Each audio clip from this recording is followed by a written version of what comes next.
오는 2026년 중반 선보일 한국형 전투기의 공대공 무장으로 유럽제 미사일이 장착될 예정이다. 이는 미국산 공대공 미사일 자료 제공에 대한 미국 정부의 승인이 지연되고 있기 때문으로 알려졌다. 다만 방위사업청은 일단 유럽제 공대공 무기를 장착하되 미국제 무기도 병행 탑재할 수 있도록 KF-X를 개발할 예정이다. 방사청 한국형 전투기 사업단은 13일 국산 다기능 이상 배열 레이더의 개발과 형체, 무장에 대한 기자간담회에서 이같이 밝혔다. 사업단 관계자는 개발 계획이 일정대로 순항하고 있다며 무기체계의 크기와 무게 등 기본적 정보로 구성된 1A 단계 자료의 11개 항목은 지난달 미국 정부의 승인을 받아 이전 절차가 진행되고 있다고 말했다. 그러나 기체와 무기체계의 통합에 관한 정보를 포함한 1B 단계 자료는 미국 정부의 승인이 늦어져 KF-X 개발 일정의 지연이 우려되고 있다. 이에 따라 사업단은 단거리 공대공 미사일은 독일 딜사이 아이리스-T, 중거리 미사일은 영국 MBDA사의 미티어 자료를 받기로 하고 협의를 진행하고 있다. 이들 미사일은 사이드와 인더, 암람 등 동급 미국제 미사일과 동일하거나 그 이상의 성능을 갖고 있으나 가격이 비싼 편이다. 사업단은 미국의 공대공 무기체계 자료 이전 절차를 중단한 것은 아니다라며 유럽 무기체계의 자료 이전과 병행해 계속 추진하고 있다고 설명했다. 또 예산 과다 지출 우려에 대해서는 전체 사업 예산을 초과하지는 않을 것이라고 강조했다. KF-X 체제 개발을 총괄하는 국방과학연구소는 지난해부터 5개 형상에 대한 풍동 실험을 계속하며 기체 크기를 다소 키우는 것으로 알려졌다. 현재 KF-X의 형상은 길이 16.8m, 폭 11.2m, 높이 4.8m다. 기체가 커지면 레이더 탐지 면적의 증가와 연료 증가 등의 단점이 있으나 개발 후 성능 개량 등에 훨씬 유리하다. 방사청은 AESA 레이더 개발도 일정대로 진행되고 있다며 국산 시제품을 이날 처음 공개했다. ADD의 주관 아래 KF-X AESA 레이더의 시제 개발 업체인 한화시스템이 개발한 입증 시제는 이날 탐색과 전파 송출 등을 시연하며 기술 성능을 입증했다. ADD는 9월 AESA 레이더 입증 시제를 이스라엘 방산업체 엘타사로 보내 송수신 장치와 결합하고 지상, 비행시험으로 2차 성능 점검을 할 예정이다. 이 과정에서 엘타사의 기술을 전수받을 예정이다. 방사청은 당초 AESA 레이더 관련 기술을 미국에서 전수받을 계획이었으나 미국 정부가 4개 핵심 기술에 대한 기술 이전을 거부함에 따라 국내 개발로 방향을 틀었다. 앞으로도 미국이 기술 이전에 얼마나 성의를 보이느냐에 따라 전체 개발 일정이 영향을 받을 수 있을 것으로 보인다. 해군 3을 한국형 공대공 미사일로? 밀리터리 리뷰 이지 2004에는 미국의 KF-X 전투기에 대한 공대공 및 공대지 무장 통합 불허에 대응한 한국형 공대공 미사일 개발의 필요성과 그 기술적 가능성에 대한 기사가 있습니다. 그리고 본 기사는 현재 한국 해군을 위해 개발된 해군 함대공 미사일이 미국의 AIM-120C7 암람급 성능을 갖추고 있다고 언급하고 있습니다. 이에 일부 독자분들은 해군 함대공 미사일을 KF-X에 탑재하는 방안에 대하여 질문하셨습니다. 정말로 해군 함대공 미사일을 KF-X나 현재 운용 중인 FA-50에 동합해 공대공 미사일로 사용할 수 있을까요? 우리는 모든 기술을 가지고 있다? 필자도 LIG 넥스1 관계자를 만나 해군 함대공 미사일을 KF-X나 FA-50에 동합하는 것이 실제 가능한지에 대해 질의한 적이 있었습니다. 관계자는 일부 개량이 필요하지만 충분히 가능하다고 답했고, 당장이라도 전투기와 통합해도 상당한 성능을 발휘할 수 있다고 자신했습니다. 이렇게 해군 미사일을 통해 중거리급 레이더 유도형 공대공 미사일 기술력이 충분히 증명된 만큼 당시 전시회에서는 LIG-X-1이 자체 개발한 단거리 공대공 미사일용 IIR-시커가 전시되어 있었습니다. 참고로 LIG-X-1은 지난 2017년 ADX 전시회부터 지속적으로 자사가 개발한 단거리 공대공 미사일용 IIR-시커를 전시하고 있습니다.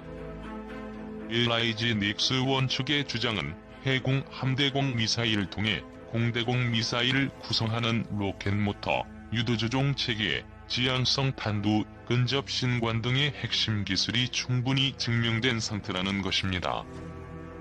여기에 추가해 IIR-시커도 독자 개발했으므로 얼마든지 한국형 단거리 및 중거리 공대공 미사일 개발이 가능하다는 것이었습니다.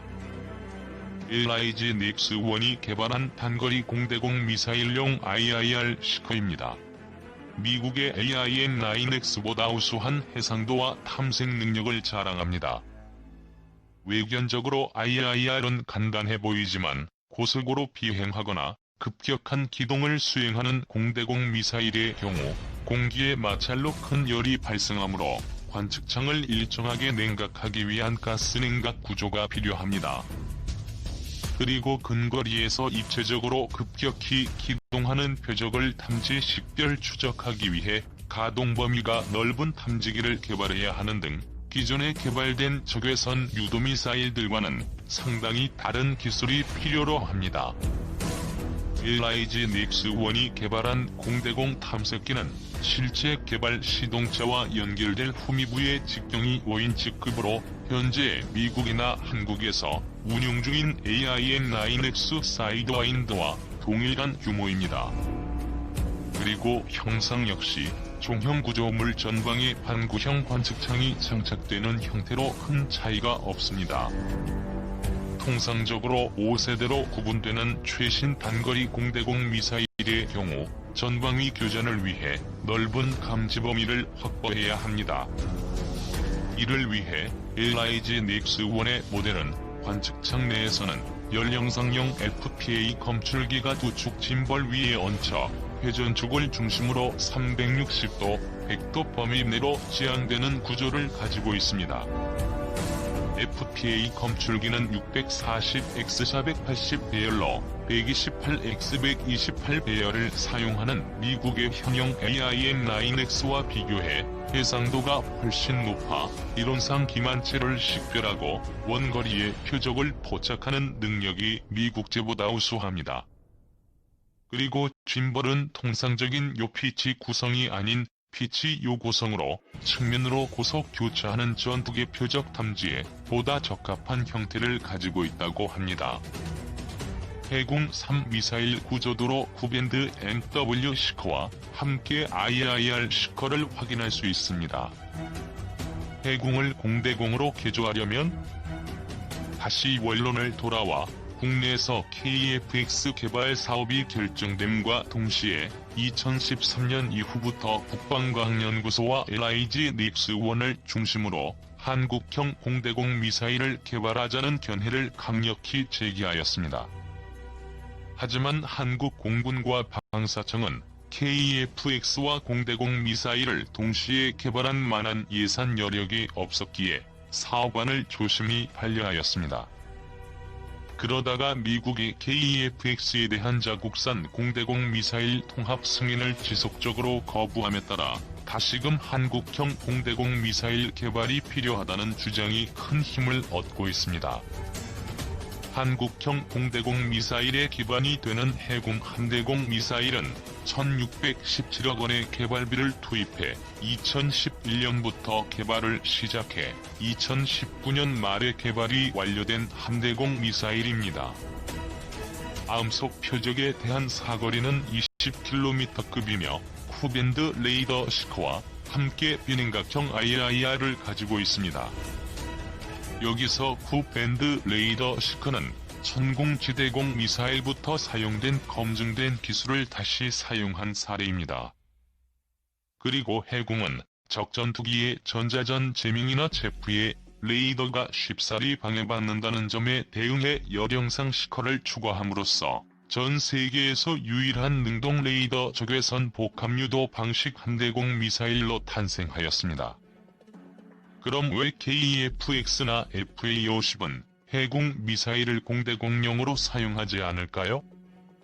한국 공군에서 공개한 AIM-9X 미사일 가격은 8억 원, AIM-120C 가격은 5.8억 원으로 표시되어 있습니다. 먼저 가격 경쟁력이 문제가 됩니다. 한국 공군이 도입한 AIM-120C의 가격이 위의 사진에서 보듯 약 5.8억 원인 것과 비교해 해군 3은 개발비 1617억 원을 제외한 양산비만 발당 10억 원 정도로 훨씬 비싼 것을 알 수 있습니다. 양자의 가격 차이가 큰 것은 미국은 자국 공군에서만 각각의 버전마다 5,000발 이상을 발주하고 여기에 해외 발주 수량을 포함하면 약 1만여 발에 이르는 공대공 미사일이 생산되고 있기 때문입니다. 사거리를 보면 해군 3의 사거리는 20km 수준이고 한국 공군이 보유한 가장 발전된 모델인 AIM-120C7의 사거리는 최대 120km입니다. 왜 이리 극단적인 차이를 보일까요? 먼저 해군은 전투함에 탑재된 제로 고도에서 일정한 요격 고도와 속도를 확보하는 이른바 부스터 과정이 필요하므로 이때 막대한 추진력이 낭비됩니다.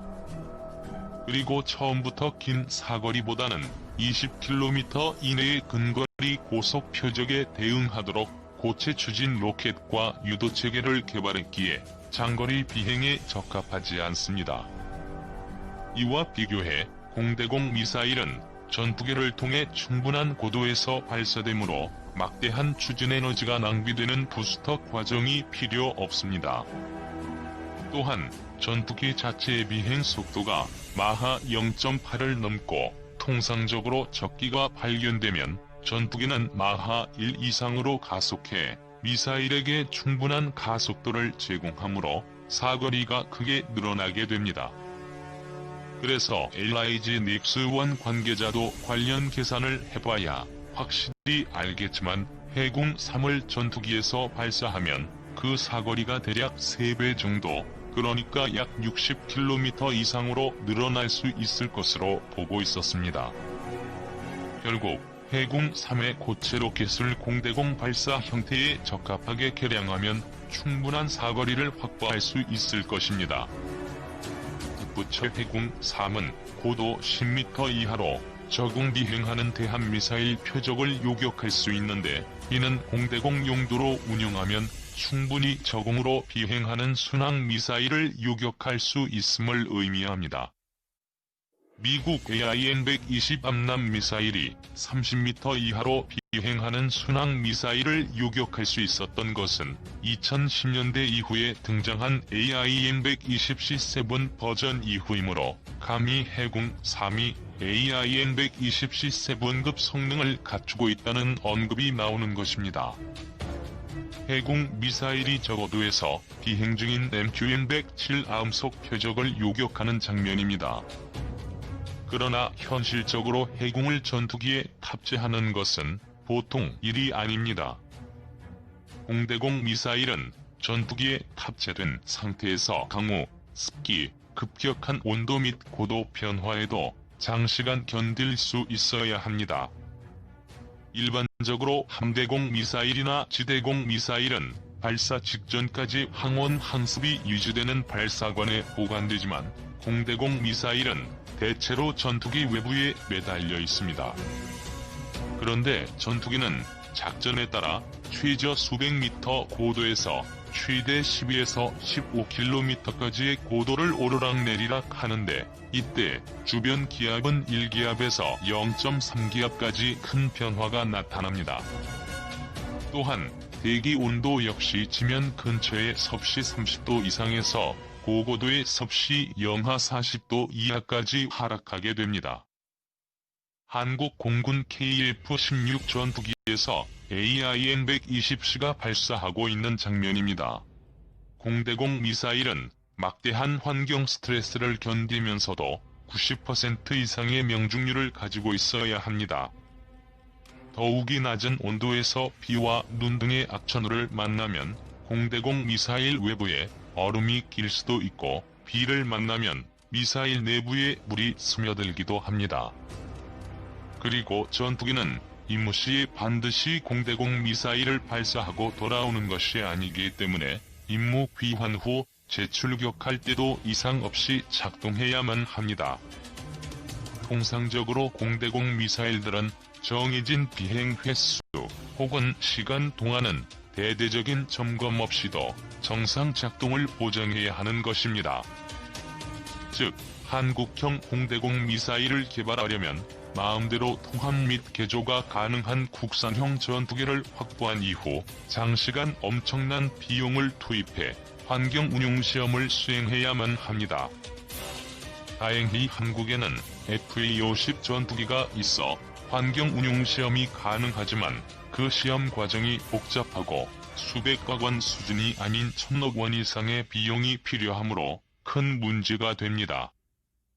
그리고 기껏 한국형 공대공 미사일을 개발해도 한국 공군이 주력으로 운용 중인 미국산 전투기에는 통합하기가 아주 곤란합니다. 가장 큰 문제는 미국이 지금까지 자국산 전투기에 해외에서 개발된 중거리 공대공 미사일을 통합해준 사례가 없다는 것입니다. 현재 미국제 F-16 전투기에는 독립적으로 운용이 가능한 이스라엘제 파이던 단거리 공대공 미사일이나 독일의 아이리스-T 단거리 공대공 미사일